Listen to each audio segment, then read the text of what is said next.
সবসময় নোয়াখালীর বিখ্যাত মরিচ খোলার নামই শুনছেন, কেউ অরিজিনালভাবে দেখেন নাই যে নোয়াখালীর মানুষ কীভাবে মরিচ খোলা করে। অনেকে অনেক টাইম অনেক রেসিপি দেখায় যে এটা নোয়াখালীর মরিচ খোলা, আসলে ওটা সত্যি না। নোয়াখালীর মরিচ খোলা আমরা যারা নোয়াখালীর তারাই করতে পারি কীভাবে করে। এই যে দেখেন, আমি আজকে করব লবণ দেওয়া মাছ দিই আর আলু পাতা দিই মরিচ খোলা। সম্পূর্ণ রেসিপিটা একেবারে নতুন আপনাদের কাছে হয়তো, আর যারা নোয়াখালীর আপুরা ভাইয়ারা যে যেখান থেকে দেখেন তারাই বুঝতে পারবে এটাই সত্যিকারই নোয়াখালীর মরিচ খোলা। তো আমি সর্বপ্রথমে পেঁয়াজ আর লবণ দেওয়া মাছটা ভালোভাবে ভেজে নিলাম, তারপরে হলো বাটা মরিচ দিলাম, শুকনা মরিচ বাটি, তারপরে ওইটাকে দিলাম। দিলে একটু বেশি ভালো হয়, খুবই মজাদার হয়। যদি আপনি মরিচটা ব্লান্ডার করে দিলেও দিতে পারেন, তারপরে যদি পারেন হলো বাটতে তাহলে আরও বেশি সুবিধা হয়। আমি বেটে দিলাম হলো দুটো একসাথে ভেজে নেওয়ার পর আমি এবার দিয়ে দিলাম পানিটা দেওয়ার পর দেখেন পানির অবস্থা কীরকম হয়েছে। আমি আস্তে আস্তে ধীরে ধীরে পানিটা দিলাম। এখন আমার সম্পূর্ণ পানিটা যাতে নিচে না লাগে, পোড়া না লাগে, যাতে আমার জিনিসটা খাওয়ার ইন্টারেস্টিংটা অন্যরকম হয়, স্বাদটা। তাই আমি সারাক্ষণ এখানে থাকি, লাড়াচাড়া করতে হবে, আমি এদিক সেদিক হওয়া যাবে না সম্পূর্ণভাবে। দেখেন আমি এই যে এখন দিয়ে দিলাম আলু পাতা। এটা কি আলু পাতা নিশ্চয়ই কার বাসায় কী বলেন, কিন্তু আমরা মিষ্টি আলুর পাতা এটাকে বলি। এই মিষ্টি আলুর পাতা দিয়ে আজকে লবণ দেওয়া ইলিশ মাছ দিয়ে মরিচ খোলা বললি। তো এটা খাইতে সত্যি খুবই অসাধারণ, খুবই মজাদার।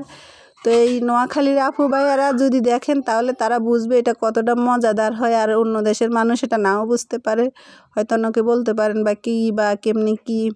আসলে খাবারটা অনেক মজাদার। আমাদের নোয়াখালীর মানুষ সব রকমেরই মরিচ খোলার রেসিপি করতে পারে, সেটা যেটাই হোক না কেন, লবণ দেওয়া মাছ হোক, শুটকি হোক বা যাই হোক, মরিচ খোলা মানে আমরা সব রকমের মরিচ খোলাতে আমাদের নোয়াখালী খুবই বিখ্যাত, এটা সবাই জানে কম বেশি।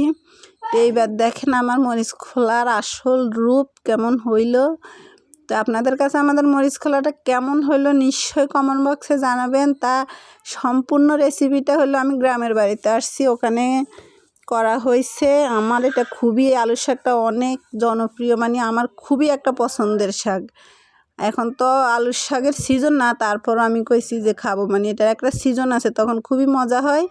আর এখন তো তেমন একটা বেশি মজা না, তারপরও আমি বলছি যে আমি এটা খাবো। তার সাথে দেখেন পাতলা ডাল, দেশের ছাঁশের ভাত, মোটা চাউলের ভাত, আর সাথে নিয়ে আসছি আমরা মরিচ খোলা। খুবই মজাদার একটা খাবার। দেখেন এক একটা ভাত কত মোটা মোটা। আসলে অনেকে বলে মানে শহরের থেকে গ্রামে আসলে মোটা ভাত খাইতে পারে না, কিন্তু আমার কোথাও গেলে কোনো অসুবিধা হয় না। আমি যেখানে যেটা পাই সেটাই খাইতে পারি। আসলে আমার ভিতরে ওরকম কোনো কিছুই নাই, আমি যেখানে যাই সব খাই।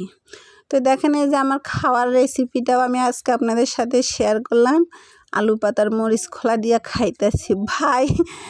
ভিডিওটা সত্যি 3-4 দিন আগের, কিন্তু আমি এখন ভয়েসটা আবার করলাম, আমার দেখা মন চাইতেছে এখন আবার খাই।